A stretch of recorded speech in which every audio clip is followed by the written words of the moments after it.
اهلا بيكم في حلقه جديده من برنامج سالف كتاب. والنهارده هنراجع روايه في حقول الذره. روايه في حقول الذره من تاليف الكاتب محمد مؤمن ومن اصدار دار ابهار للنشر والتوزيع. والحقيقه انا عايز ابقى اتكلم عن دار ابهار في مرحله معينه كده، فكروني بالموضوع ده. والطبعه الاولى منها هتصدر في معرض القاهره الدولي للكتاب لعام 2023 كمان كام يوم. وعدد صفحات الروايه هو 206 صفحه، وغلاف الروايه من تصميم محمد مجاهد. وحابب انوه ان المراجعه دي طبعا ما فيهاش اي حرق لاحداث الروايه، وممكن ندخل في ملخص القصة. أحداث رواية في حقول الذرة بتدور في المستقبل القريب حوالين شخصية عيسى. عيسى بطل روايتنا بينزل للريف علشان يتلقى علاج طبيعي لرجله بعد انتشار فاجعة في المدن بعد اكتشاف نفايات مشعة مدفونة على جانبي النيل، واللي أدت لوفاة ملايين من المصريين.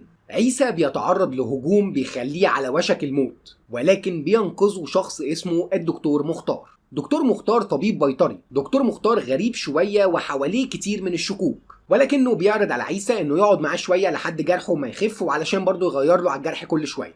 وعيسى بيوافق انه يقعد معاه، واثناء اقامته مع الدكتور مختار بيكتشف مذكراته وبيبدأ ان هو يقراها. وهنا بيكتشف ماضي مظلم للدكتور مختار، ومن هنا عيسى بيصبح مطارد من قاتل مختل في حقول الذرة. فيا ترى ايه اللي هيحصل؟ ومن هنا نروح للمناقشه. طيب في البدايه خلوني اقول لكم ان روايه في حقول الذره روايه حلوه جدا وممتعه جدا ومتقنه جدا، واتقانها ده هو واحد من اهم اركانها، وهنتكلم في موضوع اتقانها ده بالتفصيل اثناء المراجعه. فخلونا نتكلم. الشخصيات في الروايه عددهم الى حد كبير جدا قليل ومعقول. هتقول لي طب ودي كانت مشكله بالنسبه لك في الروايه؟ لا الحقيقه. طب ليه؟ لأن الرواية قررت إن هي من بدايتها لنهايتها تاخد طريق معين وتمشي فيه، والطريق ده بالنسبة لي كان أحسن قرار أخدته الرواية في الحياة. طب إيه الطريق ده؟ الطريق ده هو إن الكاتب قرر إن الرواية كلها أركانها تكون بسيطة، إنه ما يعقدش الدنيا، إنه يخلي كل حاجة في أبسط صورة ليها. الكاتب اختار إنه يصمم عالم رواية بسيط ولكنه يتقن تصميمه، بروفايل شخصيات بسيط ولكن يتقن وضعه، طريقة سرد بسيطة ولكن يبدع فيها. ودي من وجهة نظري كانت أكبر نقاط تميز الرواية، إن الكاتب ما عقدهاش على نفسه ولا على اللي بيقرأ، ما حطش لنفسه تحديات مستحيلة علشان يعديها. وهنا أنا ما اقصدش على الإطلاق إن الرواية كانت مهلهلة أو سهلة، لا، الرواية كان فيها جزء معقول من التفكير ومن الألغاز، ولكنها ما وصلتش لنقطة إن أنا حسسك إنك غبي من الأساس. الرواية كانت حريصة على إنها تكون ما بين الخطين، بين خط البساطة والجودة، من الاخر كده السهل الممتنع. والحقيقه انا مؤخرا بقيت مع التوجه ده اكتر، فبدل ما اصمم لك عالم من ورا الخيال وافكر في حبكه ما جاتش قبل كده، واصمم شخصيات ما اتعملش زيها في التاريخ، واجي في الاخر افشل في تصميم كل ده مع بعضه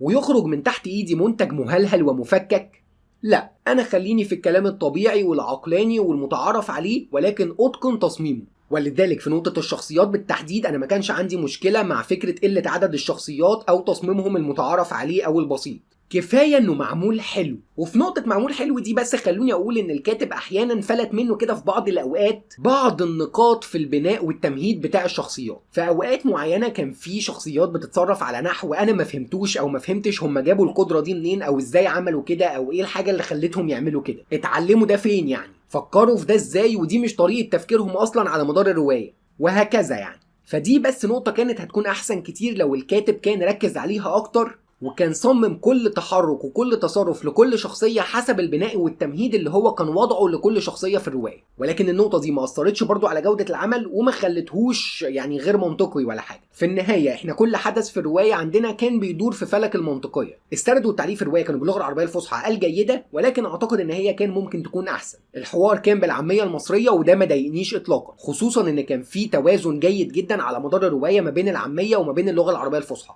او بمعنى ادق كان في توازن ما بين الحوار والسرد والتعليم. نسبتهم لبعض كانت جيده جدا وما حسيتش ان في حاجه منهم جايه على التانية او حاجه منهم غالبه على الباقي. ايقاع الاحداث كمان كان سريع وده كان جيد جدا جدا جدا في الروايه دي. الروايه يا جماعه من فئه الجريمه اللي ملمسه شويه كده على الرعب، مش رعب، هي ملمسه بس شويه، يعني نقدر نقول كده ان هي رواية جريمة مرعبة. والحقيقة لو تسألوني فدي كانت من افضل الحاجات في الرواية. تصميم فصول الجريمة المرعبة دي كانت جامدة جدا يا جماعة، اولا بسبب اختيار الكاتب للوكيشن بتاعه، المكان اللي بتدور فيه احداث الحبكة، حقول الذرة المرعبة جدا في الريف المصري. الريف المصري اللي بيطلع منه دايما اساطير وحكاوي مرعبة جدا. وغير الحكاوي والاساطير دي، تخيل انت ان في قاتل مخبول بيجري وراك في مكان كله حقول ذرة، انت مش شايفه ومش عارف هيطلع منين، مش عارف الخطوة اللي جاية ايه، وعمال تهرب للا شيء، انت حتى مش شايف نهاية طريقك. شيء مرعب جدا وبيصدر قلق وتوتر رائعين جدا. والحقيقه معدلات القلق والتوتر والاثاره والتشويق كانوا مرتفعين جدا جدا على مدار الروايه، ودي حاجه احيي عليها الكاتب جدا انه قدر يفضل محافظ عليها لحد نهايه الروايه تقريبا. تسلسل الاحداث كمان كان جيد جدا وكان متقن، ولكني اعتقد ان الكاتب كان ممكن يستخدمه احسن من كده لزياده معدلات الترقب والاثاره والتشويق.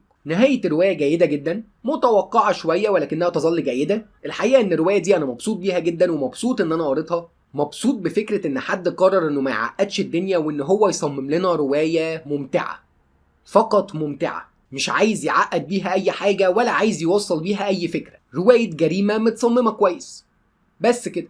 واخيرا وليس اخيرا غلاف الرواية جيد جدا جدا جدا جدا. ومن هنا نروح للتقييم النهائي. رواية في حقول الذرة للكاتب محمد مؤمن رواية جيدة جدا يا جماعة، رواية متقنة وجميلة وفيها معدلات اثارة وتشويق وترقب عاليين جدا، والاهم من كل ده انها حقيقي رواية ممتعة. وتقييمي لرواية في حقول الذرة هو 9/10، وانصح بيها بكل تأكيد. ومع السلامة.